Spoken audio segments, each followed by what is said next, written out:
प्रिय बच्चों, महान व्यक्तित्व पुस्तक की पृष्ठ संख्या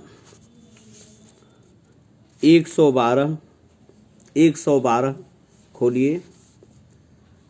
पाठ 33 शहीद भगत सिंह।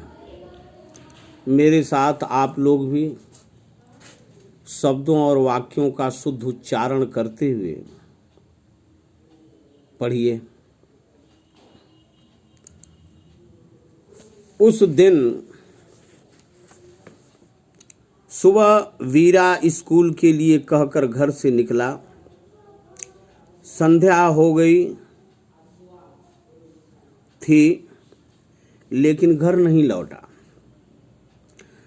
जलियांवाला बाग की घटना से हम सब दुखी और घबराए हुए थे। काफी देर रात बीते वह गुमसुम सा घर आया। मैंने कहा, कहाँ गया था वीरा? सब जगह तुझे ढूंढा। चल फल खा ले। वह फफक कर रो उठा।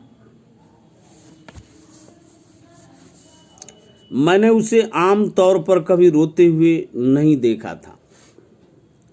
उसने अपनी नेकर की जेब से एक शीशी निकाली जिसमें मिट्टी भरी हुई थी।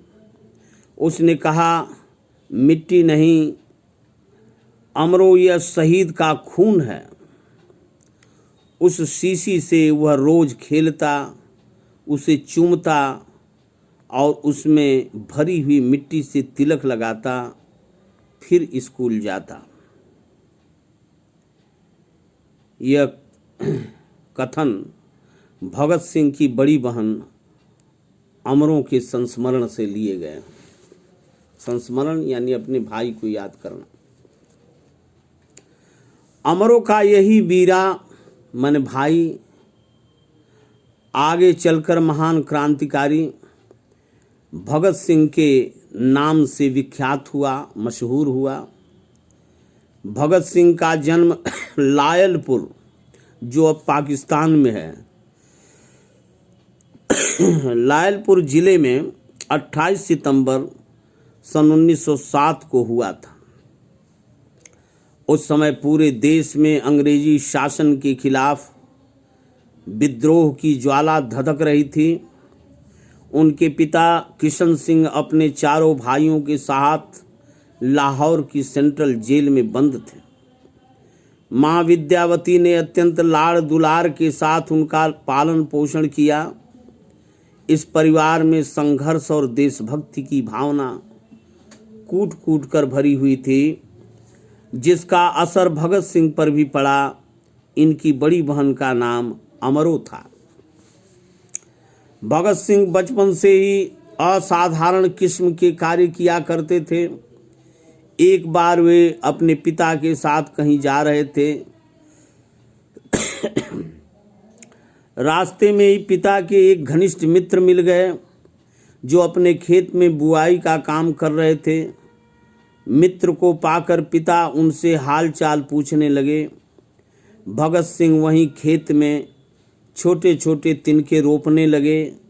पिता ने मित्र से पूछा, यह क्या कर रहे हो भगत सिंह? बालक भगत सिंह का उत्तर था, बंदूकें बो रहा हूँ। भगत सिंह जैसे जैसे बड़े होते गए, उनकी विशिष्टताएं यानी विशेषताएं, खूबियाँ उजागर होती गईं। इसी समय अंग्रेजी सरकार द्वारा एक कानून लाया गया, राउलेट एक्ट। एक्ट माने कानून। इस कानून का पूरे देश में विरोध किया जा रहा था। इसी कानून के विरोध में 13 अप्रैल सन 1919 को अमृतसर के जलियांवाला बाग में एक सभा हो रही थी। अचानक अंग्रेज पुलिस आई और चारों ओर से प्रदर्शनकारियों को घेर लिया। पुलिस अधिकारी जनरल डायर ने गोली चलाने का आदेश दे दिया। सैकड़ों मासूम मारे गए। इस घटना ने पूरे राष्ट्र को झकझोर कर रख दिया।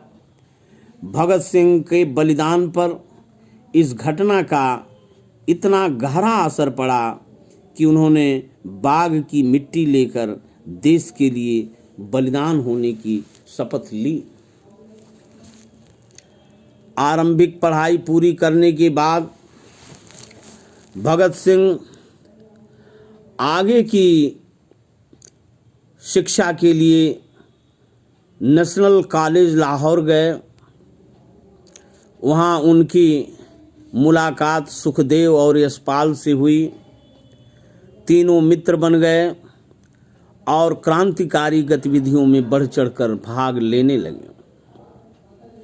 भगत सिंह जब बीए में पढ़ रहे थे तभी उनके पिताजी ने उनके विवाह की चर्चा छेड़ी और भगत सिंह को एक पत्र लिखा। पत्र पढ़कर भगत सिंह बहुत दुखी हुए और उन्होंने दोस्तों से कहा, दोस्तों मैं आपको बता दूं कि अगर मेरी शादी गुलाम भारत में हुई तो मेरी दुल्हन सिर्फ मौत होगी, बारात शव यात्रा बनेगी और बाराती होंगे शहीद। पिताजी के पत्र का जवाब देते हुए उन्होंने लिखा, यह वक्त शादी का नहीं, देश हमें पुकार रहा है। मैंने तन मन और धन से राष्ट्र सेवा करने की सौगंध खाई है। मुझे विवाह बंधन में न बांधें बल्कि आशीर्वाद दें कि मैं अपने आदर्श पर टिका रहूं। सन 1926 में उन्होंने लाहौर में नौजवान सभा का गठन किया। इस सभा का उद्देश्य था स्वतंत्र भारत की स्थापना, दूसरा एक अखंड राष्ट्र के निर्माण के लिए देश के नौजवानों में देशभक्ति की भावना जागृत करना, आर्थिक, सामाजिक और औद्योगिक क्षेत्रों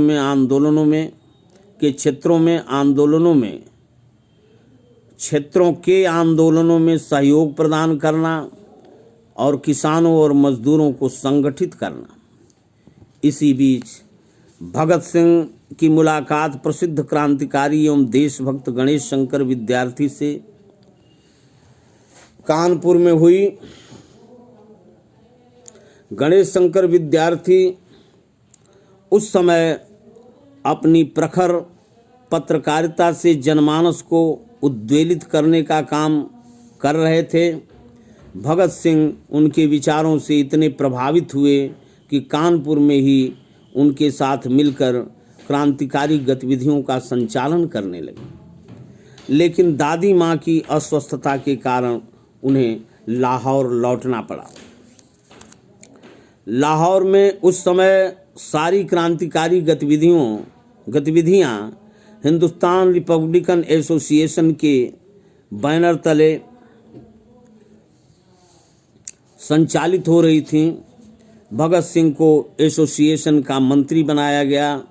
30 अक्टूबर सन 1928 को लाहौर में साइमन कमीशन आने वाला था। भगत सिंह ने कमीशन के बहिष्कार की योजना बनाई। लाला लाजपत राय की अध्यक्षता में साइमन कमीशन का डटकर विरोध किया गया। साइमन वापस जाओ और इनकलाब जिंदाबाद के नारे लगाए गए।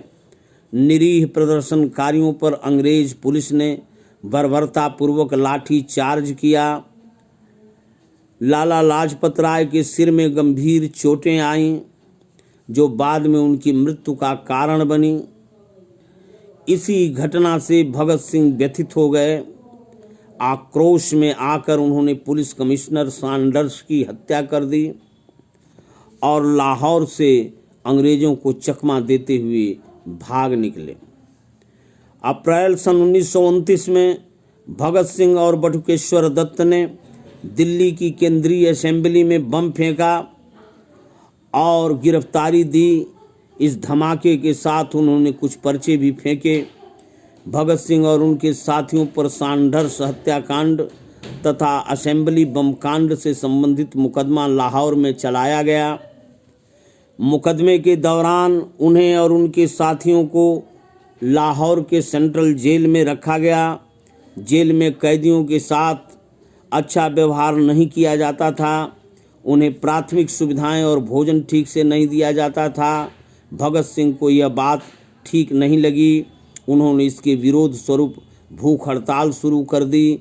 आखिर अंग्रेजी सरकार को उनके आगे झुकना पड़ा और कैदियों को बेहतर सुविधाएं मिलने लगी। 7 अक्टूबर सन 1930 को भगत सिंह, राजगुरु और सुखदेव को फांसी की सजा सुनाई गई। तीनों क्रांतिकारियों को 23 मार्च सन 1931 को फांसी दे दी गई। उनकी शहादत की तिथि 23 मार्च को हमारा देश शहीद दिवस के रूप में मनाता है।